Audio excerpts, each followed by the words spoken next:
Juan Ignacio Crespo, analista económico. Juan Ignacio, muy buenos días. ¿Qué tal? Buenos días. Arrancamos una semana, como estábamos diciendo, antesala de este fin del primer semestre del año. Es una situación que parece que mejora con todo lo que es el ritmo de vacunación, pero está claro que la situación tampoco está muy controlada y, eso sí, los datos macroeconómicos siguen constatando crecimiento. Bajo este paraguas no sé cómo describiría cuál es la situación económica en la que nos encontramos. Bueno, los datos son brutales y sobre todo si se comparan con los de hace un año, ¿no? Comparación que resulta un poco engañosa, pues por el cierre de todas las economías durante la primavera del año pasado. Pero así todo, pues no dejan de ser impresionantes. El viernes se publicó un dato que, por lo que he visto, no ha sido muy comentado en la prensa española, que es la evolución del comercio global en el mes de abril. El comercio global siempre se publica con 2 meses de retraso, por eso este último dato corresponde al mes de abril, y en tasa mensual sobre el mes anterior, el mes de marzo, era un crecimiento moderado de 0,5%, pero en tasa anual la subida es de un 25, más de un 25%. Si se mira la serie histórica, desde que se publica el comercio global, no ha habido nunca un incremento tan fuerte. El 25% de abril, además, sigue al 10% de marzo, es decir, ahí se ve incluso qué salto más brutal entre marzo y abril. Había llegado a caer en el mes de marzo del año pasado a un menos 17, menos 18%. Entonces la economía global está marchando, como se dice en inglés, con todos los cilindros, está marchando a todo gas. Y los peligros, justamente, yo creo que en este momento vienen de ahí, de un excesivo crecimiento, una excesiva velocidad en el crecimiento, junto con los nubarrones que permanecen del año pasado. Y mismo, pues veíamos en la prensa que en algunos países del sudeste asiático y también en Australia se están tomando medidas de confinamiento de nuevo por los rebrotes. Estamos viendo rebrotes también en distintos sitios de Europa, y en España vamos un poco con retraso en esos rebrotes, pero después de ver lo de Mallorca de estos últimos días, pues supongo que estaremos sometidos al mismo sino que los demás. Es decir, entonces, por un lado, una economía que marcha a todo gas y se recupera con todos sus cilindros, y por otra parte, pues nubarrones que siguen persistiendo a pesar de las vacunas. Está claro que resulta desalentador esa noticia, como comentabas. Veíamos esas imágenes de esa fiesta más allá de lo que es la realidad, en ese mundo que algunos tratan de vivir ya. En este contexto apuntaba Juan Ignacio cómo el comportamiento de la economía parece muy sólido. Lo estamos viendo también en el comportamiento del petróleo, que continúa al alza. Bueno, es verdad que está un poco más mantenido en una jornada previa esta semana a la reunión de la OPEP. De alguna manera se vaticina, ¿no? Ese comportamiento del crudo, esa expectativa de crecimiento. Sí, bueno, el precio del petróleo, hay que recordar, yo siempre insisto en ello, en que se hundió en el mes de abril del año pasado hasta $16 el barril de Brent. Incluso en el mercado de futuros, pues hubo en Estados Unidos un hundimiento hasta menos $40. Es algo anecdótico, muy llamativo, pero por eso consideramos mejor el mercado de contado, donde el precio del Brent cayó hasta $16. Ahora mismo está en 75, es decir, se ha recuperado muy fuertemente, pero todavía ni siquiera ha llegado, le faltan $10 para llegar a los máximos del año 2018.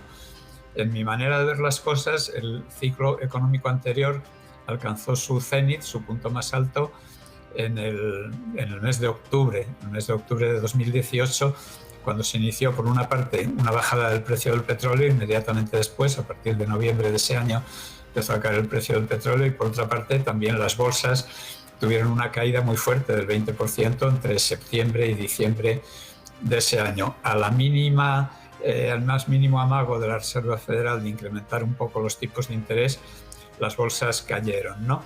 Entonces, no hemos llegado en la recuperación de precios del petróleo ni siquiera a $10. Nos quedaría por recuperar $10 para llegar al nivel de octubre del 2018, con lo cual, en tasa anual, claro, los incrementos son muy fuertes y se nota en la inflación, pero hay que tener en cuenta que no estamos ni siquiera al nivel del ciclo anterior en su momento más alto.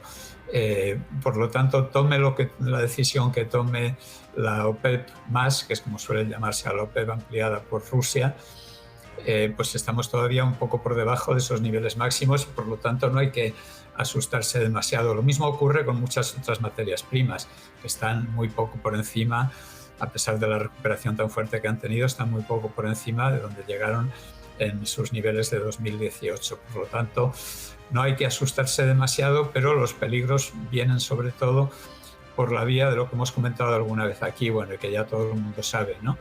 Los estrangulamientos, los cuellos de botella que está habiendo en la cadena de producción y de distribución por el exceso de actividad y también pues, por el dislocamiento que se produjo con motivo de la pandemia. Esa es un poco la situación. Situación complicada, pero vista con detalle. Por mirar un poco, ampliar un poco la vista, esta semana vamos a tener IPC de la eurozona, esos datos de empleo de Estados Unidos que aguarda conocer el verano. Esta mañana ya tenemos ese índice de precios de importación en Alemania, tasa mensual sube 1,7% por encima de lo esperado y en tasa anual 11,8% también por encima de lo esperado.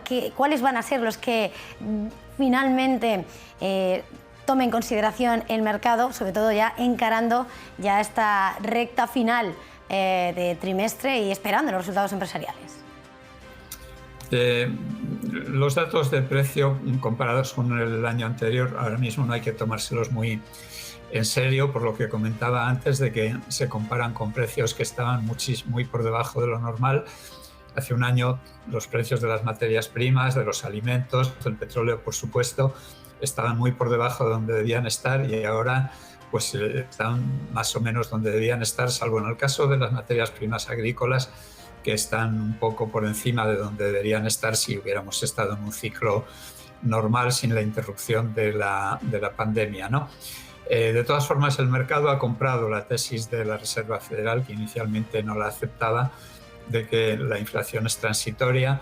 En Estados Unidos hay encuestas también que señalan que los propios consumidores americanos están pues, convencidos de que el repunte de la inflación es transitorio, por lo cual pues, de momento no hay que alarmarse. Durante unos meses no hay que alarmarse porque son datos de comparación con el año pasado y que por lo tanto está todo un poco desvirtuado. Los mercados han comprado la tesis de la Reserva Federal y de ahí pues, que el bono americano, que llegó a estar a casi 1,80%, pues ahora mismo está en 1,50%. Las bolsas que se han asustado en algún momento pues han seguido subiendo. Hay una cosa muy curiosa que yo repito continuamente, es que el Nasdaq 100 está haciendo exactamente la misma trayectoria que el 2018. Eso es bueno porque hasta septiembre nos da tranquilidad de subida de las bolsas, pero también es malo porque en el último trimestre del 2018 pues, se produjo esa caída del 20% que mencionaba antes, ¿no? En cualquier caso, la actividad es tan fuerte que se podría decir que a pesar de estar en el primer año de un ciclo nuevo, prácticamente estamos con síntomas de final de ciclo, pero es una situación completamente nueva porque nunca se habían cerrado las economías por decreto y reabiertas por decreto, con lo cual las sorpresas pues, con las que nos podemos encontrar, pues hay que dar por descontado que aparecerán. Entre las cosas que, bueno, lo que manejamos, ¿no?, que puede aparecer y lo que no, estábamos viendo esa tensión entre los dos grandes partidos en Estados Unidos en cuanto a ese plan de infraestructuras que parece que podría vetar por una parte los demócratas, pero finalmente el presidente de Estados Unidos, Joe Biden, habría retirado su amenaza de vetar un proyecto de ley de infraestructuras bipartidistas si se presenta sin un paquete de conciliación. Es vital para Estados Unidos que salga adelante ese plan. Sí, Estados Unidos tiene las infraestructuras muy deterioradas, sin un mantenimiento adecuado durante muchísimos años y por lo tanto pues es vital para su futuro crecimiento económico que eso salga adelante y saldrá. La única duda es por qué cantidad, ¿no? Inicialmente se había hablado de cantidades que superaban los 2 billones, o sea, los 2 trillones de dólares. Recientemente había un acuerdo para que fueran unos 978.000, es decir, prácticamente 1 billón de dólares y bueno, pues sigue ahí el forcejeo. Yo creo que ahí habrá un acuerdo porque hay una serie de senadores demócratas y republicanos que junto con el presidente están de acuerdo en sacarlo adelante y saldrá adelante. No veo grandes riesgos ahí. Los únicos riesgos son más un poco de de medio a largo plazo para Estados Unidos por el déficit presupuestario en el que está incurriendo. Es decir, si le sumamos a todo lo que ya lleva Estados Unidos gastado o inyectado a través de la Reserva Federal, que en parte se solapan las dos cosas, en gran parte, más lo que viene, pues es que nos metemos en los 7-8 billones de dólares, que es el equivalente a más de un tercio del PIB norteamericano, mientras que el resto de los países han gastado mucho menos. A pesar de eso, el dólar se mantiene relativamente fuerte. Pues con todos estos detalles y este análisis, le agradezco una vez más que haya estado con nosotros aquí en Business Connection y Negocios Televisión con Ignacio Crespo, analista económico. Un placer estar con usted. Ya nos vemos, ya ha entrado ya verano. Muchísimas gracias. Como digo, gracias, adiós.